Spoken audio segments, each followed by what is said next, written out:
والذین جاہدوا فینا لنہدینہم سبلنا وإن اللہ لمع المحسنین۔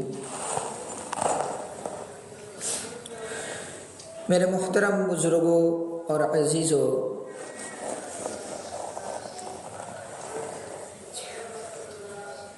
ایک مثل مشہور ہے کہ اگر تم سورج کی طرح چمکنا چاہتے ہو تو پھر تمہیں سورج کی طرح جلنا بھی پڑے گا، جس کو اور صاف لفظوں میں اگر کہا جائے وہ اس طرح سے کہ جس کی جتنی بڑی قربانی ہوتی ہے پھر اس کی کامیابی میں اتنی بڑی حصے داری بھی ہوتی ہے۔ چاہے انسان تیاگ اور قربانی دنیاوی کام کے لیے دے، چاہے دینی کام کے لیے دے، چاہے دین کا مسئلہ ہو چاہے دنیا کا مسئلہ ہو، کوئی بھی کام بنا تیاگ بنا قربانی کے مکمل نہیں ہوتا۔ اگر آپ کسی بھی کام میں پوری طرح سے کامیاب ہونا چاہتے ہیں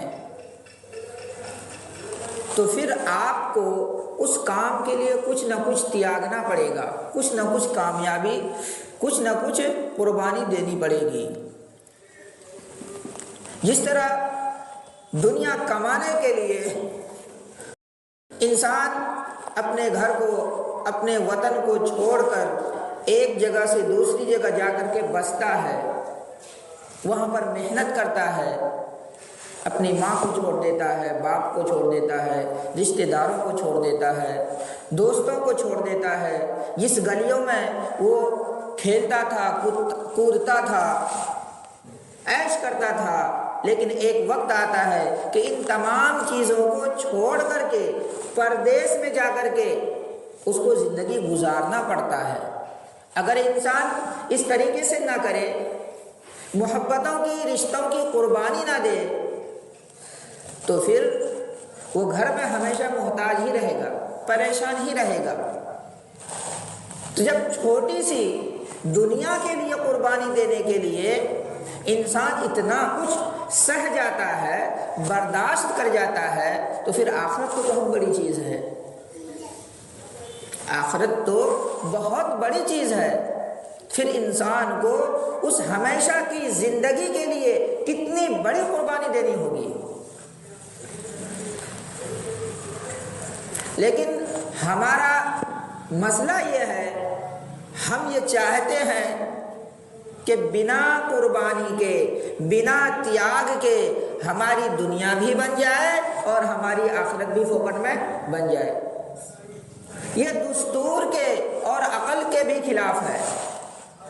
جس طرح دنیا بنا قربانی کے، بنا تیاگ کے نہیں بنتا، اسی طریقے سے آخرت بھی بنا تیاگ، بنا قربانی، بنا محنت کے نہیں بنتا۔ آخرت کو حاصل کرنے کے لیے بھی انسان کو جد و جہد کرنا پڑتا ہے، علم حاصل کرنا پڑتا ہے، عبادت کرنا پڑتا ہے، اللہ کے سامنے رونا دھونا پڑتا ہے۔ جن چیزوں سے اللہ نے منع کیا ہے ان چیزوں کو چھوڑنا پڑتا ہے، حرام کاموں سے، حرام کھانے سے، حرام دیکھنے سے، حرام سننے سے انسان کو پرہیز کرنا پڑتا ہے، تب جا کر کے ایک انسان ایمان والا ہوتا ہے۔ جس انسان کی زندگی میں تیاگ ہی نہیں، جس انسان کی زندگی میں، جس ایمان والے کی زندگی میں تیاگ ہی نہیں، کوئی قربانی ہی نہیں دینا چاہتا، تو پھر اس کے ایمان کا بھی کوئی بھروسہ نہیں۔ اور یہ سبق ہم کو ملے گا کہاں سے؟ بتائے گا کون؟ کوئی بتانے والا نہیں، کوئی سکھانے والا نہیں۔ ہمارے گھر کا ماحول تو ایسا ہے کہ بس لاؤ، پکاؤ، کھاؤ اور سو جاؤ، ایسا ماحول ہے۔ محنت کر کے لاؤ، پکاؤ، کھا لو اور سو جاؤ، اس کے آگے اور کچھ نہیں سوچنا۔ آج ہمارا یہ حال ہے۔ ایک دور وہ تھا کہ جب ایک مسلمان کے جینے کا صرف یہ ہوتا تھا کہ میرے اللہ کس طریقے سے راضی ہو جائے، کس طریقے سے میری آخرت سنور جائے، کیسے میں اللہ کو راضی کر لوں۔ ایک دور وہ بھی تھا کہ انسان کے جینے کا مقصد یہ ہوتا تھا، لیکن آج ہمارے جینے کا مقصد کیا ہے؟ اس لیے میرے عزیزو، دین کو سیکھنا اور اس دین کو سب سے پہلے اور سب سے زیادہ اپنے گھر کے ماحول میں اتارنا ہمارے لیے بہت ضروری ہے۔ ہم دیندار تو بن جاتے ہیں لیکن ہمارا گھر کا ماحول دینی نہیں ہوتا۔ ہمارے گھروں میں وہی ہوتا ہے اور وہی کام چلتا رہتا ہے جو غیروں کا ہے، جو سنت کے خلاف ہے، جو اللہ کے حکم کے خلاف ہوتا ہے، اور ہم اپنے گھر کے ماحول کو سدھارنے میں بھی ناکامیاب ہے۔ کیوں؟ کہ ہم کو اس کا علم ہی نہیں۔ اس لیے میرے عزیزو، سب سے زیادہ ضروری یہ ہے کہ ہم اپنے گھر کے ماحول کو سدھارنے کی کوشش کریں۔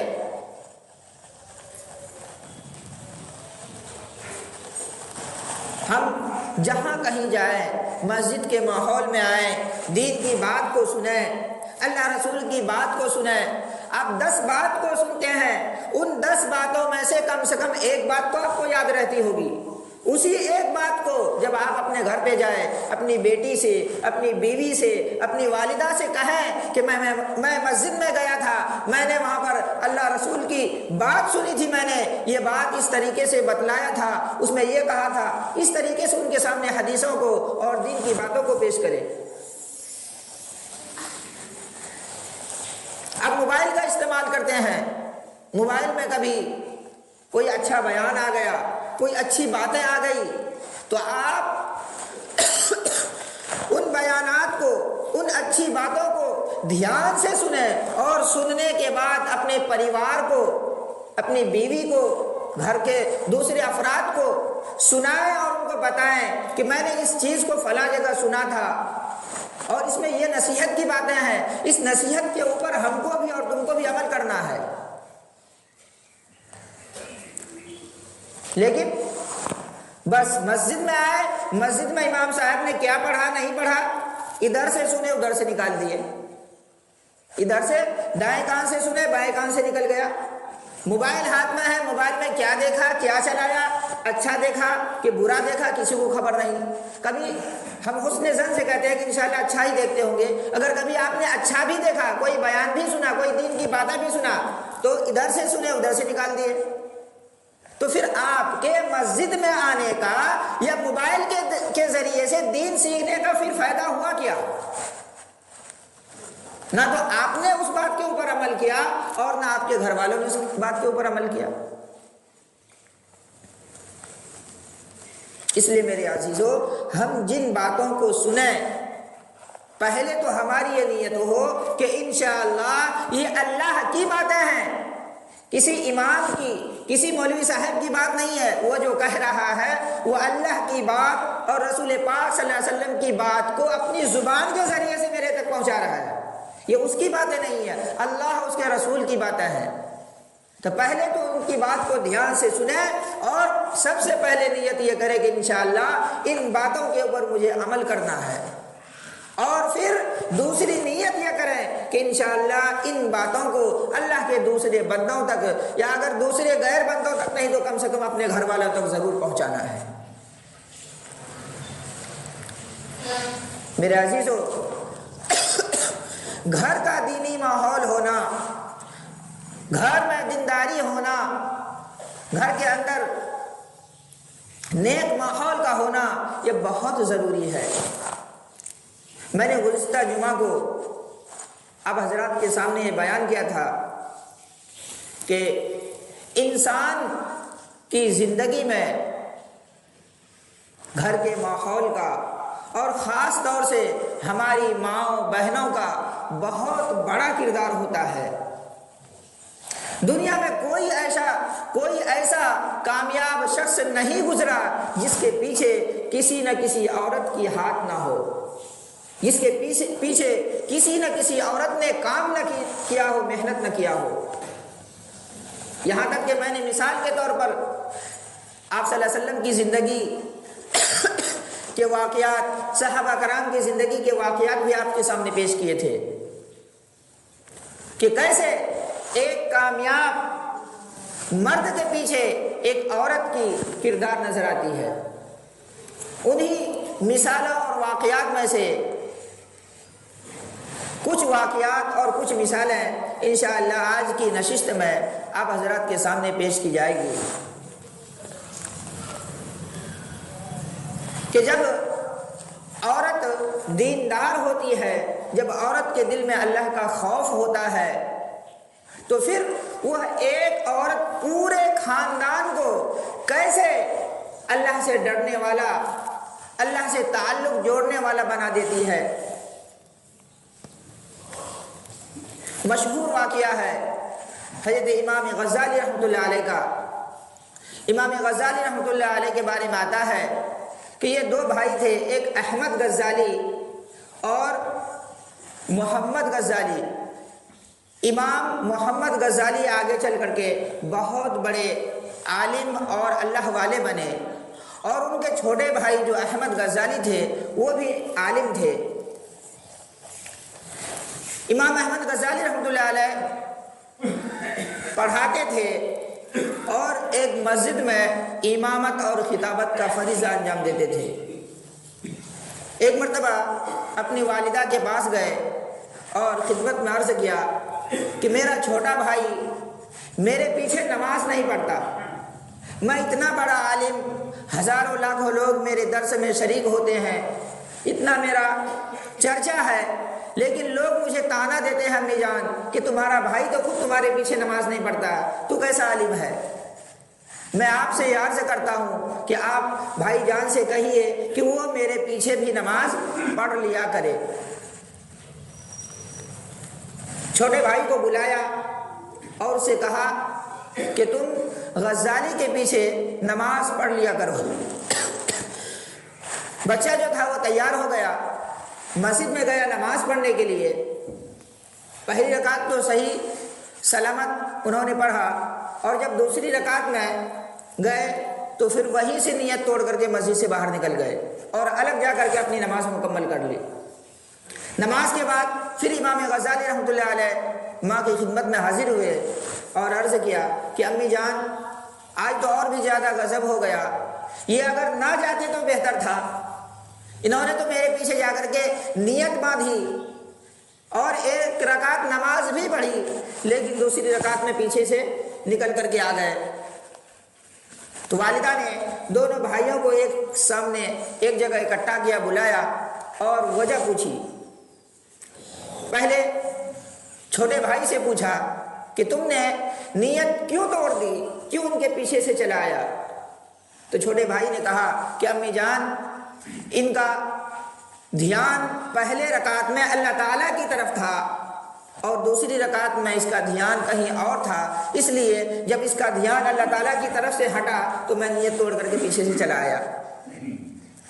بڑے بھائی امام غزالی رحمۃ اللہ علیہ سے پوچھا کیا تمہارا بھائی جو ہے وہ صحیح کہہ رہا ہے؟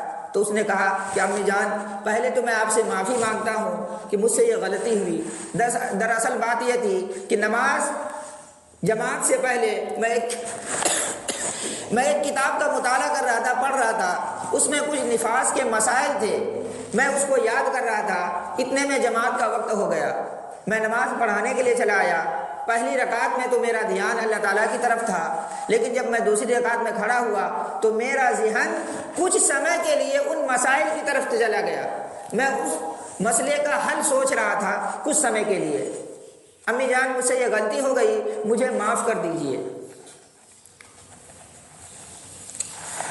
پھر چھوٹے بھائی سے پوچھا کہ تمہیں کیسے پتہ چلا کہ اس کا ذہن، اس کا دل اللہ تعالیٰ کی طرف متوجہ نہیں ہے؟ تو چھوٹے بھائی نے کہا کہ امی جان مجھے اللہ تعالیٰ نے کشف کے ذریعے سے بتایا، مجھے کشف ہوا کہ اس کا دل ابھی اللہ تعالیٰ کی طرف متوجہ نہیں ہے۔ تو ماں جو تھی افسوس کرنے لگی اور دونوں بھائیوں سے کہنے لگی کہ افسوس تم دونوں بھی بیکار ہو گئے، میرے کسی کام کے نہ بنے۔ بیٹوں نے پوچھا کہ امی جان ہم کس طریقے سے بیکار ہو گئے، ہم کیسے آپ کے کام کے نہ بنے؟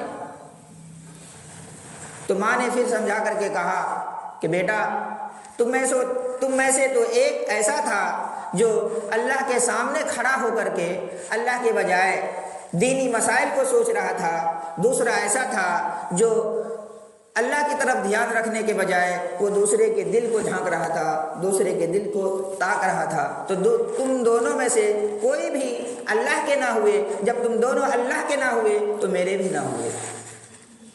اب سوچ کر دیکھیے، ایک ماں اور ان کی ایسی اونچی باتیں، جب والدہ اتنی زیادہ اللہ سے تعلق رکھنے والے ہوگی، اللہ سے محبت رکھنے والی ہوگی، تو پھر ان کے بیٹے آگے چل کر کے امام غزالی نہ بنیں گے تو پھر کیا بنیں گے؟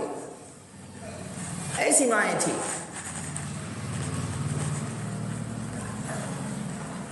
ہم نے بارہا سنا ہے حضرت شیخ عبد القادر جیلانی رحمۃ اللہ علیہ کا واقعہ، بچپن کا واقعہ۔ جب پڑھنے کے لیے جانے لگے، والدہ نے کچھ توشے میں کچھ دینار وغیرہ دے دیے اور کہا کہ اس کو سنبھال کر کے رکھنا، اور جاتے وقت ایک نصیحت کی کہ بیٹا تم ہمیشہ سچ بولنا، کبھی جھوٹ نہ بولنا۔ شیخ عبد القادر جیلانی رحمۃ اللہ علیہ نے اپنی والدہ سے یہ وعدہ لیا کہ امی میں کبھی جھوٹ نہیں بولوں گا۔ قافلہ روانہ ہوئے، کچھ دور جانے کے بعد اس قافلے کے اوپر ڈاکوؤں کا حملہ ہوا اور سارے مال کو لوٹ لیا۔ اس بچے کے بارے میں پتا چلا کہ اس کے پاس بھی کچھ دینار اور دراہم ہیں۔ ڈاکو کا سردار حضرت شیخ عبد القادر جیلانی رحمۃ اللہ علیہ کے پاس آیا اور کہا کہ بچے مجھے معلوم ہوا ہے کہ تمہارے پاس بھی کچھ دینار ہے، وہ لا کر کے حاضر کرو۔ تو بلا دھڑک شیخ عبد القادر جیلانی رحمۃ اللہ علیہ نے کہا کہ ہاں میرے پاس کچھ نہیں بلکہ 40 دینار ہیں، یہ میری والدہ نے مجھے خرچ کے لیے دیے ہیں۔ یہ سن کر جو ڈاکو کا سردار تھا وہ اور بھی زیادہ حیران ہو گیا کہ تم اپنے مال کو چھپانے کے بجائے تم اس طریقے سے ظاہر کر رہے ہو اور کہہ رہے ہو فخر سے کہ میری والدہ نے مجھے 40 دینار دیے ہیں۔ پھر پوچھا کہ اس کو کہاں رکھا ہے؟ تو فرمایا کہ میں نے وہ 40 دینار اپنے بازو میں کپڑے کے اندر سل کر کے رکھے ہیں۔ اور بھی زیادہ ڈاکو حیران ہوا کہ تم سارے راز کو کھول کھول کر کے بتا رہے ہو، آخر کیا بات ہے؟ تم جھوٹ بھی تو بول سکتے تھے۔ تو فرمایا کہ میری والدہ نے گھر سے نکلتے وقت ایک نصیحت کی تھی، وہ نصیحت یہ تھی کہ بیٹا تم مجھ سے وعدہ کرو کہ تم کبھی جھوٹ نہ بولو گے۔ تو میں نے گھر سے نکلتے وقت اپنی والدہ سے وعدہ کیا تھا کہ امی میں جان تو دے سکتا ہوں، چاہے میرے ساتھ کچھ بھی ہو جائے میں جھوٹ نہیں بولوں گا۔ آج میں اسی وعدہ کو نبھا رہا ہوں، اسی لیے میں نے آپ سے سارا واقعہ سچ سچ بتا دیا۔ اتنا سننا تھا کہ جو ڈاکو تھا وہ شرمندہ ہوا، اس کے دل پر گہری چوٹ لگی کہ ایک چھوٹا بچہ اپنی والدہ سے وعدہ کر کے آیا ہے اور اس وعدے کا اتنا لحاظ کر رہا ہے، اس کا مال جانے والا ہے، اس کے ہاتھ سے جان جانے والا ہے، سارا چیز جانے والا ہے، اسے کوئی خوف نہیں ہے کہ وعدے کو نبھا رہا ہے، جھوٹ نہیں بول رہا ہے۔ میں بھی تو اللہ کا بندہ ہوں، میں نے بھی تو کلمہ پڑھا ہے، میں نے بھی تو اللہ سے وعدہ کیا ہے، مجھے اللہ سے کتنی شرم آنی چاہیے۔ فوراً وہ ڈاکو توبہ کیا اور عبادت کے اندر مشغول ہو گئے۔ کہتے ہیں کہ وہی ڈاکو آگے چل کر کے ولی اللہ بن گیا۔ تو ایک ڈاکو کے سدھرنے کے لیے کون؟ ایک بچہ ذمہ دار بنا، اور اس بچے کی تربیت کس نے کی؟ والدہ نے۔ تو یہاں پر بھی آپ کو ایک ولی، ایک بزرگ، ایک شیخ، ایک بڑی شخصیت کے پیچھے آپ کو عورت کا کردار بحیثیت ماں کے نظر آئے گا کہ اتنے بڑے عالم، اتنے بڑے شیخ کے پیچھے ان کی محنت جو تھی ان کی ماں کی محنت تھی۔ ایسے ہزاروں واقعات ہے کہ دنیا میں کوئی ایسا انسان نہیں گزرا جس کے پیچھے کسی نہ کسی عورت کی محنت نہ ہو۔ اس سے ہم کو آپ کو یہ سمجھ لینی چاہیے کہ ہمارا گھر کا ماحول جتنا زیادہ دیندار ہوگا، ہماری گھر کی عورتیں جتنا زیادہ اللہ کو پہچانے گی، اللہ سے محبت کرے گی، اللہ سے تعلق رکھے گی، ہمارا گھر اتنا زیادہ نورانی بنے گا، ہمارے آنے والی نسلیں اتنا زیادہ کامیاب ہوگی۔ اسی طریقے سے حضرت شیخ بایزید بستامی رحمۃ اللہ علیہ اتنے بڑے اللہ والے گزرے ہیں، اس کے بارے میں حضرت جنید بغدادی رحمۃ اللہ علیہ فرماتے ہیں کہ ان کا مقام اللہ تعالیٰ کے یہاں ایسا ہے جیسا کہ فرشتوں میں حضرت جبریل علیہ السلام کا مقام ہے، تمام اولیاء میں۔ یہ لڑکپن میں یتیم ہو گئے تھے، باپ کا سایہ سر سے اٹھ گیا تھا۔ والدہ اپنے بیٹے کو لے کر ایک مدرسے میں گئی اور قاری صاحب سے کہا کہ حضرت یہ میرا بیٹا ہے، میں اس بچے کو پڑھانا چاہتی ہوں، آپ اسے مدرسے میں داخلہ دلوا دیجئے، اور میں آپ سے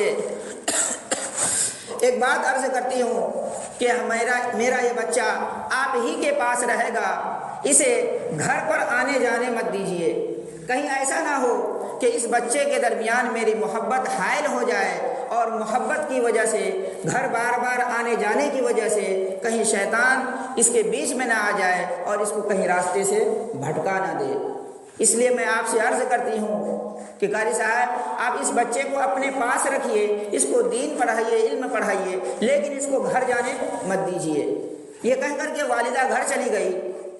کچھ ہفتہ بچہ تو مدرسے میں رہا، لیکن چھوٹا بچہ تھا، ہر ایک کو اپنی والدہ کی، ماں کی یاد آتی ہی رہتی ہے۔ کچھ دن کے بعد پھر اس کو ماں کی یاد ستانے لگی۔ استاذ کے پاس گیا اور کہا کہ حضرت جی مجھے ماں کی بہت یاد آ رہی ہے، مجھے چھٹی دے دیجیے۔ جو قاری صاحب تھے، استاذ تھے، انہوں نے کہا کہ بیٹا ٹھیک ہے تمہیں چھٹی مل جائے گی، لیکن شرط یہ ہے کہ تم اتنا زیادہ سبق تم اتنے گھنٹے کے اندر اگر تم سنا دو گے، مثال کے طور پر اگر ایک پنا وہ سناتا تھا، اگر تم 2 پنا یا 4 پنا اگر تم 1 گھنٹے کے اندر یا 2 گھنٹے کے اندر سنا دو گے تو تمہیں چھٹی مل جائے گی۔ یعنی اس کے سامنے شرط رکھ دیا۔ بچہ ذہین تھا اور گھر جانے کے شوق میں فوراً اس نے محنت کرنا شروع کیا، تو کچھ ہی لمحے میں اس نے پورا سبق یاد کر لیا اور استاذ کو سنا دیا۔ جب سبق سنا دیا تو استاذ نے وعدے کے مطابق چھٹی دے دی۔ اب یہ گھر پہ چلے، جب دروازے پر پہنچے تو دروازے کو کھٹکھٹایا، آواز لگایا۔ اس کی والدہ جو تھی گھر کے اندر وضو کر رہی تھی، دروازے کی آواز سے، کھٹکھٹانے کی آواز سے والدہ نے محسوس کر لیا کہ یہ میرے بیٹے بایزید کی آواز ہے، ان کے کھٹکھٹانے کا طریقہ ایسا معلوم ہوتا ہے۔ سمجھ گئی تو پھر اندر سے آواز دی اور کہا من دخل الباب، کون شخص ہے، کون ہے جو میرے دروازے کو کھٹکھٹا رہا ہے؟ باہر سے آواز دیا کہ میں بایزید ہوں۔ تو اندر سے والدہ نے کہا کون باوزید؟ میرا بھی تو ایک بایزید تھا، میں نے اسے مدرسے میں داخلہ دلوا دیا ہے، میں نے تو اسے مدرسے میں چھوڑ آیا تھا، میرا بیٹا تو اس وقت مدرسے میں ہے، یہ کون بایزید ہے؟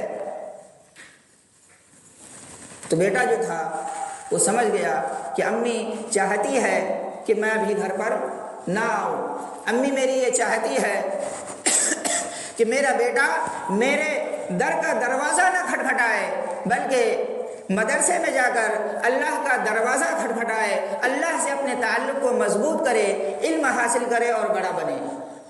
چنانچہ ایسا ہی ہوا۔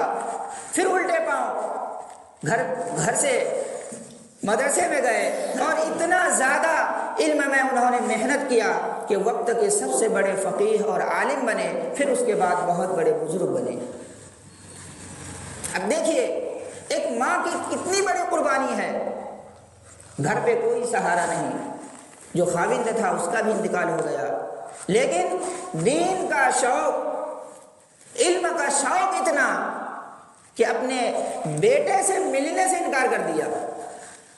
اگر ایسی قربانی نہ ہوتی ایسا تیاگ نہ ہوتا تو کیا بایزید اتنے بڑے ولی، اتنے بڑے بزرگ اور اتنے بڑے عالم ہو سکتے تھے؟ نہیں ہو سکتے۔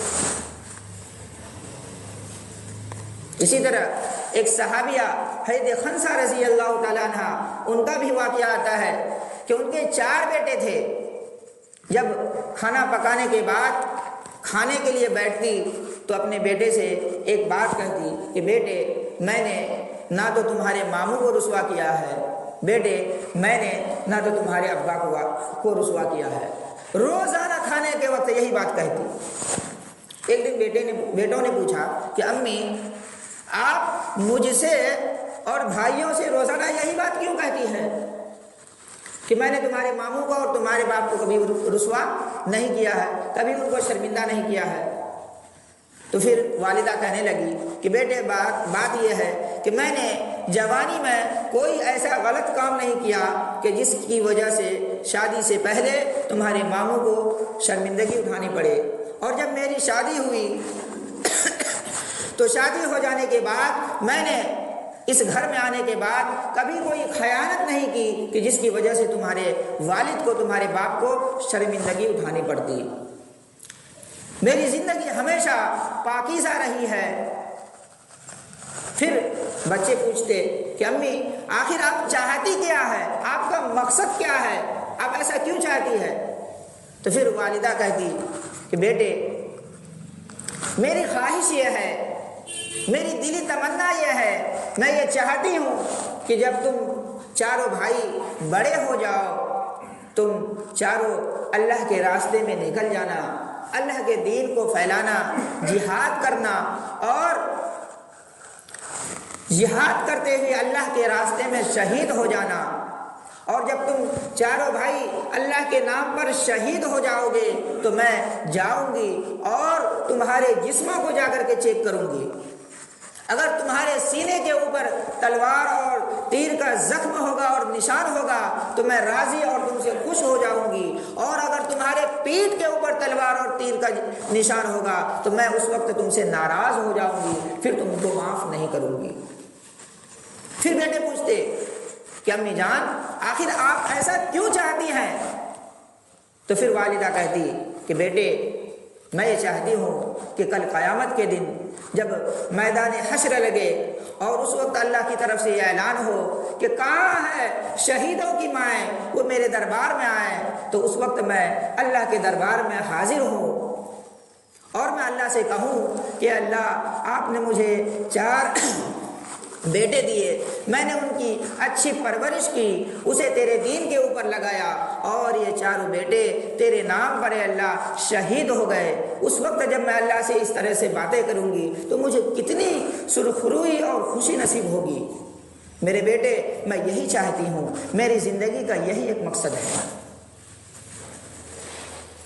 میرے عزیزو، اب سوچ کر دیکھیے کہ جب گھر کا ماحول دینی ہوتا ہے، جب عورت دیندار ہوتی ہے، حیادار ہوتی ہے، اللہ سے محبت کرنے والی ہوتی ہے، تو پھر اولاد کو کیسے سنوارتی ہے، کیسے ان کی زندگی کو سجاتی ہے۔ اس لیے اگر عورت خدا نخواستہ دیندار نہ بنی، اللہ سے ڈرنے والی نہ بنی، اللہ سے محبت کرنے والی نہ بنی، تو پھر ہمارا گھر کبھی بھی سکون والا نہیں ہوگا۔ ہمیشہ دولت کی لالچ، کپڑوں کی لالچ، کھانے کی لالچ، اور آرام اور نام اور شہرت کی لالچ، ہمیشہ اسی بات کے اوپر ہمارے گھروں میں کیا ہوتا رہے گا؟ جھگڑا ہوتا رہے گا۔ کھانے میں کچھ کمی ہو گئی، اس بات کو لے کر جھگڑا، پہننے میں، کپڑے میں کچھ کمی ہو گئی، اس بات کو لے کر جھگڑا، رہنے سہنے میں کچھ تکلیف ہو گئی، اس بات کو لے کر جھگڑا۔ لیکن کبھی بھی ہمارے گھر میں اس بات کو لے کر جھگڑا نہیں ہوتا کہ اس نے نماز نہیں پڑھی۔ کبھی بھی ہمارے گھروں میں اس بات کو لے کر جھگڑا نہیں ہوتا کہ اس نے صدقہ نہیں کیا، اس نے آج کوئی قرآن کی آیت نہیں سیکھا، کبھی اس بات کو لے کر چرچا بھی نہیں ہوتا۔ لیکن ہمارے گھروں میں جھگڑا ہوتا ہے کس بات کو لے کر؟ کھانا پینا، ہگنا متنا، سونا جاگنا، بس یہی کو لے کر۔ میرے عزیزو، یہ کام تو جانور بھی کرتا ہے۔ جانور کا کام کیا ہے؟ صبح کو سورج نکلنے کے بعد جنگل میں گئے، چارہ چرے، پانی پیے، اور جب پیٹ بھر گیا تو پیخانہ کر دیا، پھر پیٹ خالی ہوا، پھر کھانے لگے، پھر اس کے بعد کچھ دیر کے لیے آرام کر لیے، پھر اٹھے، پھر کھائے، پھر ہگے، پھر سوئے، پھر کھائے، پھر ہگے، پھر سوئے۔ اس کے علاوہ اور کوئی کام نہیں ہے۔ لیکن اگر ہم آج اپنی زندگی کے اوپر غور کریں تو ہماری اور جانور کی زندگی دونوں ایک جیسی ہے، دونوں ایک جیسی ہے۔ وہی کھانا، وہی سونا، اور پھر وہی سو کر اٹھنے کے بعد پھر کھانا۔ ہماری اور آپ کی زندگی میرے دوستو بالکل جانوروں جیسی ہے، حالانکہ ہم اشرف المخلوقات ہیں۔ ہماری زندگی کا ایک مقصد ہے، وہ مقصد کیا ہے کہ اس چھوٹی سی زندگی کے اندر ہم اللہ کو راضی کر کے جائیں۔ اس لیے میرے عزیزو، بہت ساری مثالیں ہیں، انشاءاللہ باقی اور بھی ضروری بات ہے اس موضوع سے متعلق انشاءاللہ اگلے جمعہ کو بیان کی جائے گی۔ اللہ تعالیٰ سے دعا ہے کہ اللہ تعالیٰ ہم کو اور آپ کو فکر کرنے کی اور صحیح عمل کرنے کی توفیق عطا فرمائے۔